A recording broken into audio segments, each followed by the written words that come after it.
done a fantastic job. I am familiar with the Raremes who run the company. I believe I went to school with his wife. They do a fantastic job. Their house is just as clean as our buildings here. So I'm happy with this. Thank you. I think they do a great job. Any further discussion? Hearing none. All those in favor say aye. Aye. Opposed? Abstentions? The ayes have it. The motion passes. Ms. Brady, do we have any correspondence this evening? No correspondence. Okay. Announcements, Selectman Goulart? Do you have that one summary, that posting notice from Greater Attleboro Taunton? The meeting agenda? That one-page thing that I had sent to you. Yes, I do. I just want to, we don't really have to discuss it, but they asked us to post it, and so I wanted to mention that. Sure. So under announcements, I'll start reading some of these. Town of Dayton, 3rd Annual Cleanup Day, Saturday, April 21st, 9 a.m. to 12 p.m. Contact Vicki Piazza at 508-824-0488. And as she announced earlier, anyone wishing to participate in the cleanup, please meet at 9 a.m. at the transfer station on Tremont Street. Please dress appropriately. Wear long pants with your socks on the outside, long sleeves, gloves. Any exposed areas, I would suggest you put on some kind of insect repellent, tick repellent especially. The ticks are out, even as cold as it is, they manage to survive the winter. And the ticks are really out there right now. So please be prepared to deal with that. Rabies Vaccination Day is also Saturday, April 21st, from 2 to 3 p.m. at the North Dayton Fire Station. It's $12 per pet for the rabies vaccine, cash only. Microchipping and dog licensing will be available, and those will be to be paid for by check only, payable to the town of Dayton. The Dayton Lions food distribution will also be held on the 21st, 8 a.m., lower level town hall. Bulky item pickups are scheduled for the week of June 11th through June the 15th. Tags are available for purchase at the Selectmen's office. The Dayton Historical Society has a few upcoming events. April 22nd, Milliken's Mill Village, a radical history of the Mount Hope Finishing Company, from 2 to 4 p.m. at Friendship Hall. That's the community church on Elm Street. The presentation is by Kelsey Murphy. And on April 28th will be the Spring Psychic Fair, 10 a.m. to 5 p.m., the Taunton Yacht Club, 2125 Water Street. And if you would wish to reserve a space, call Patty at 508-436-3105. Under correspondence, what I wanted to mention, I received a draft HUD Annual Action Plan. And this is a follow-up to the meeting I attended a couple of weeks ago at the Greater Attleboro Taunton Home Consortium. Under the requirements of HUD, they must post a draft action plan. And this talks about, excuse me, how much money is available, the various program years, how the money is being proposed to break it out as far as the various programs. This is posted on the town's bulletin board because every community that belongs to Greater Attleboro Taunton Home Consortium must post these. So I did send one to the town clerk. Anyone who's interested in looking at this, Karen will have a copy, or you can check the one out there on the board. And if you wish to comment, you just contact the Mr. Ferreira, and the office is at 45 School Street in Taunton. It's in an old school building on the second floor.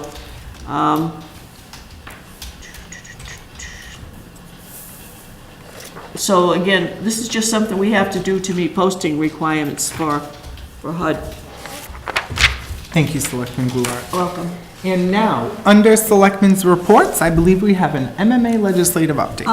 Yes, I just want to mention a couple of things. First of all, a couple of weeks ago, we had some parents come in that were concerned about potential mold problems at the schools. And testing was done, and there was concern that information was not being made public. Those reports were put out there so that anyone could read them. Not the easiest thing to read, because there were technical terms and they talked about findings. But in any case, there was also a public meeting, a forum that was scheduled for the DR cafeteria last Thursday night. This would give any concerned citizens an opportunity to meet with the Board of Health, the building commissioner, the health agent. I attended the meeting. Anyone who wanted to come could come and ask questions. I'm sorry to say not one person showed up. I thought, it was in the cafeteria at Dayton Rehoboth, there was plenty of room. Mr. Tom Pius was there, Mr. Aguirre, Mr. Pilling. They were all there, ready to explain those reports, as was the facilities manager, Dave Nappy from DR, and Catherine Antonellis, the business manager. Not one person showed up. I hope that means everyone's satisfied with the reports and understand that the proper authorities, Board of Health, School Department, whoever, is going to take the action necessary to address any issues. I would hope it is not just apathy. You asked for the meeting, you asked for the reports. The reports were released, the meeting was scheduled. No one showed. So I just want you to know, everyone was there waiting and was ready to answer your questions. The other thing I will mention is yesterday I attended a meeting at the Associates for Human Services, and this meeting dealt with helping people who have disabilities in an emergency situation. And this related to not only somebody living in your home, somebody living alone who may have disabilities, but also what would happen if somebody with disabilities had to go to a shelter. I brought back enough folders so that our emergency management team will have an opportunity to go over these documents, and they may possibly schedule the presenters to come down. The presenters were from University of Massachusetts Medical School in Worcester, and also based on that campus and in cooperation with the Eunice Kennedy Shriver Center. So I will be passing this information on to the emergency management team and the town administrator, and I've got extras so that you can have one. It was an excellent presentation. We had good discussion. We talked about things that weren't actually in the PowerPoint presentation that should be added. So that's something that will be coming up. The legislative update from Mass Municipal Association. The first presentation we had a week ago dealt with the pros and cons of repealing the bottle bill. Now, you've heard me talk about the bottle bill before when they wanted to expand it and include water bottles, which I opposed, which didn't happen. There is now legislation that has been proposed that would completely eliminate the bottle bill as we know it, which means the nickel on soda bottles and whatever you pay on beer cans and soda cans, whatever. In lieu of that, what they're saying is every bottle and can. Now, this doesn't include nips. That's separate legislation, which my committee does support and which this board supported. This is strictly the bottle bill as we know it. The proposal is eliminate the nickel deposit and put a 1 cent charge on every single bottle, can, whatever, excluding nips. We haven't addressed that one yet. So we listened to presentations from probably, I'm guessing there were at least 6 presenters, both pro and con. After it was over, the committee that I serve on discussed it further, and we voted not to support repealing the current bottle bill as it exists. We do not feel that, based on the information given to us, the 1 penny per container is going to be that beneficial. We do not believe that the number of units that actually get recycled, because there's a nickel on every one of them, we think recycling will drop. Really, who's going to go out and pick up that stuff for a penny a container? Also, the quality of the actual containers. We had one presentation from a company that really focuses on glass containers. And the concern was that there is still a market for glass containers, and this would radically affect that. So our position was, no, we don't support repealing the bottle bill as we all understand it right now. The next presentation was from two ladies from the EPA. This deals with the Volkswagen settlement.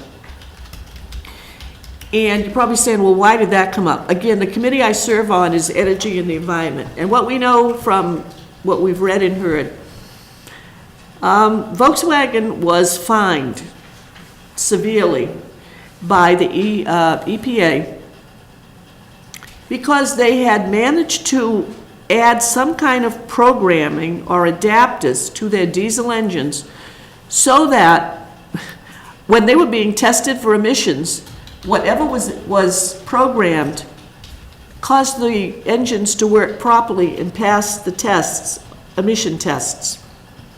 Once the tests were over, again, whatever this program or device was went back to the old ways, and what was coming out of those vehicles did not meet the requirements of the emission standards. So they were fined royally. What this means for the Commonwealth is that Massachusetts will receive $75 million, their share of that settlement. The money will be managed by the the DEP, Department of Environmental Protection.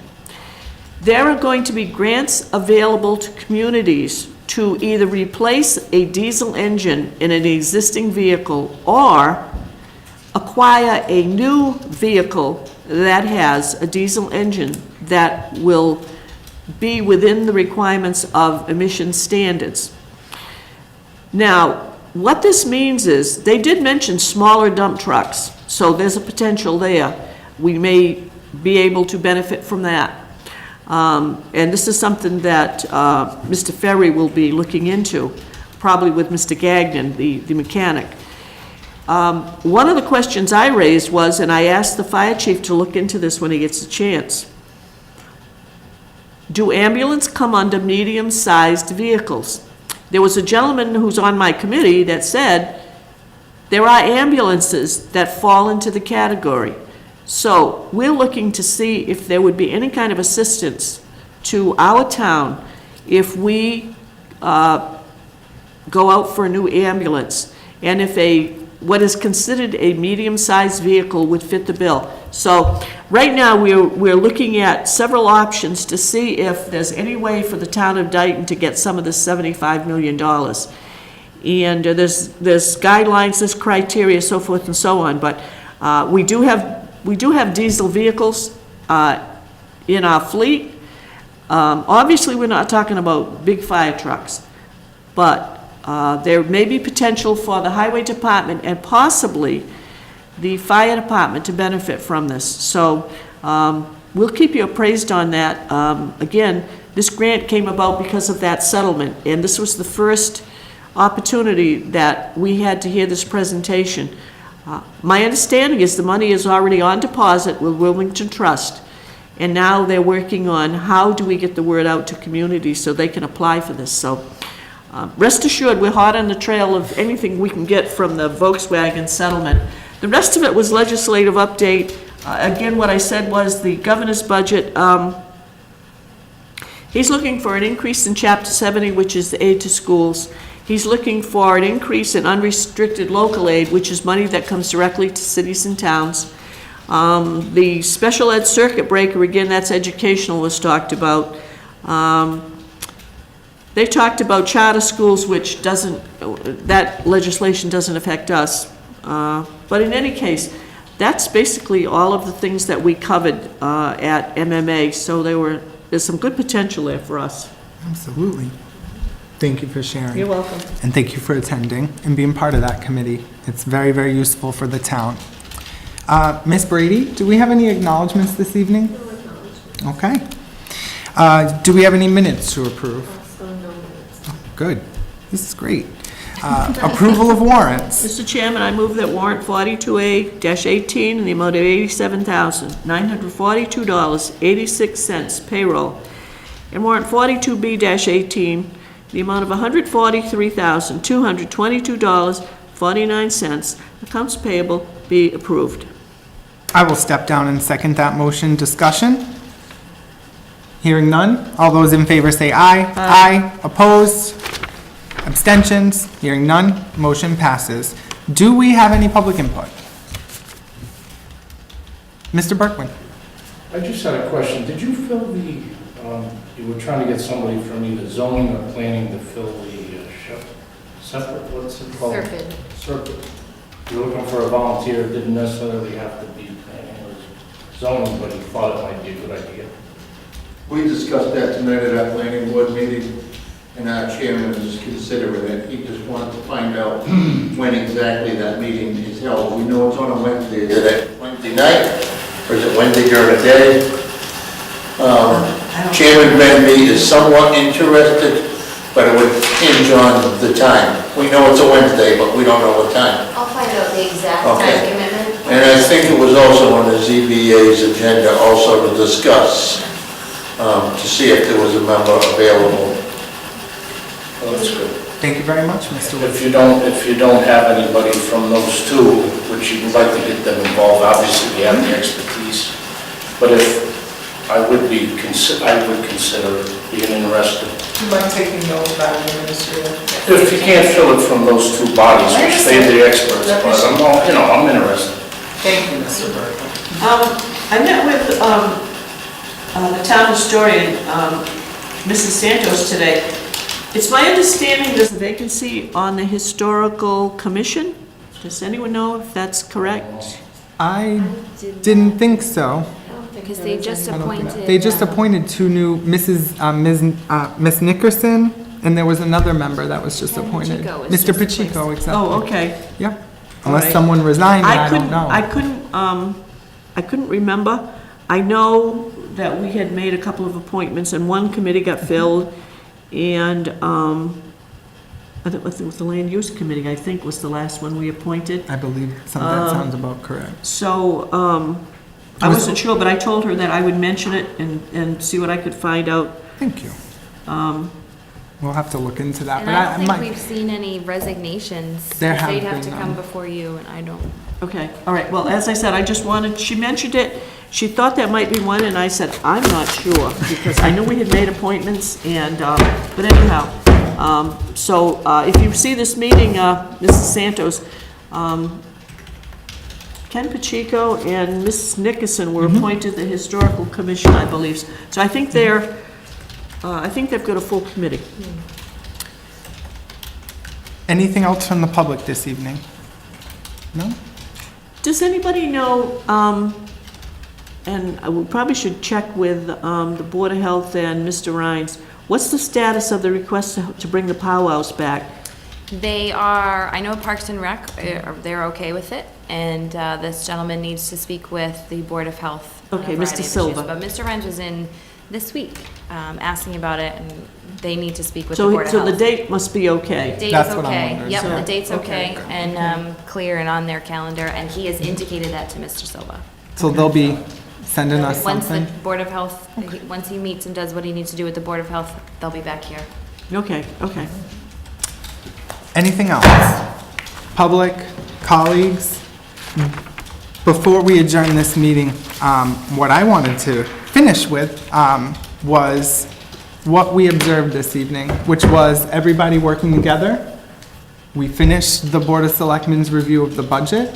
Thank you, Madam Administrator. And I think this is the spirit that we're going to continue with. It's the spirit I've had since I've been on the board, 2016. I suspect it was the spirit before I was on the board in 2015 when you were re-elected, and we'll keep it up. Thank you, public. And again, please, we're going to be having a special election. Anyone thinking about running for the Board of Selectmen, seriously consider it. I've often said that coming through the door, you don't have to have a vast background in municipal finance or municipal government. It's helpful if you've served on a committee or have been part of a study. The most important thing is you're willing to work for the in the best interests of the town. You're willing to work as a team member, and rest assured, when you come through that door, if you say, how do we do whatever, there's someone in this building that either has the answer or will get it for you. So it's not like you're a deer in the headlights saying, I don't know what I'm supposed to do. There are people here who will help, and all of us, practically on a daily basis, learn new things. So please consider taking out papers and running for the office. It'll be an unexpired term. It's almost a full 3 years. But by the time we have the election, my guess is it'll be like when I came on in 2015. It's like 2 years and 3/4. Well, I already did 2 years. It's going to be like a year and a half. No, that's what I got elected from. I got 3 years ahead of me now. Oh, yeah, no. What do you know? I do want to make one comment very quickly before we adjourn to anyone thinking about running. I will work with anybody. I know Selectman Goulart will work with anybody. What I would ask you, if you are considering running, is to come to the board with the understanding that everything is about understanding. It's about working with one another. And I approach everything with the understanding that I am not going to get 100% all the time of what I think is the best direction for the town. And I would ask anybody who is thinking about running to remember that as well. It's been one of the best lessons I've had since I walked through that door. By the way, not having any municipal finance experience, I had to go to the MMA workshops, which were invaluable. I suspect anybody who doesn't have a background in municipal finance, you'll be at those workshops as well. But again, just understand that we're here to work together. We're here to give and take, and we're here to do the work in the best interest of the town. So anyone thinking about it, please keep that in mind, and thank you. We don't have anything else, do we? Mr. Chairman, if there's nothing else, I'll make a motion to adjourn. I will step down in second. Any objections? Hearing none, all those in favor say aye. Aye. Opposed? Abstentions? The ayes have it, we're adjourned. Thank you so much, Cable. Good night, Cable. Thank you very much. So that's Thank you. good. Now I'm just gonna